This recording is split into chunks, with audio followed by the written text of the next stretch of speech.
อันนี้เป็นวิลล่าที่ว่าเขาอยากปล่อยเช่าเนาะทั้งหมดแม่นมี11ห้องน้ำ11ห้องนอนแล้วก็มีห้องให้แม่บ้านพร้อมมีสระว่ายน้ำพร้อมเด้ออันนี้เป็นบ่อนจอดรถอันนี้แม่นหน้าตาทางหน้าเด้อบ่ฟ้าวเข้าในเฮือนก็ได้สังทีสิพาไปเลาะกันอันนี้เป็นบ่อนเป็นห้องออฟฟิศก็ได้เป็นห้องรับแขกก็ได้อันนี้เป็นทางข้างเด้อเป็นหลังบ้านกว้างเด้อจอดรถก็ได้อันนี้บ่อนนั่งเนาะบ่อนนั่งเล่นอันนี้แม่นเราสามารถเลี้ยงปลาได้เด้อเลี้ยงปลาได้แล้วก็ห้องตัวนี้เป็นห้องสเปเชียลเด้อเป็นห้องของบอสเด้อแล้วเป็นห้องหัวหน้าเนาะแล้วตัวทางหลังนี่ก็เป็นห้องของหัวหน้าคือกัน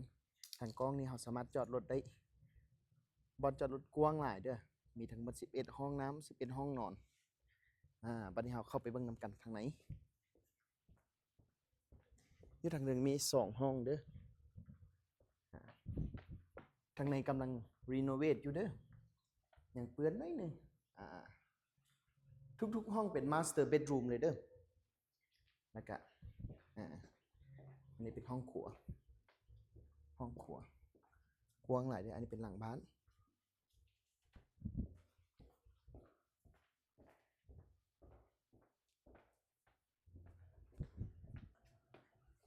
ทุกๆห้องเป็นมาสเตอร์เบดรูมเด้อกว้างหลาย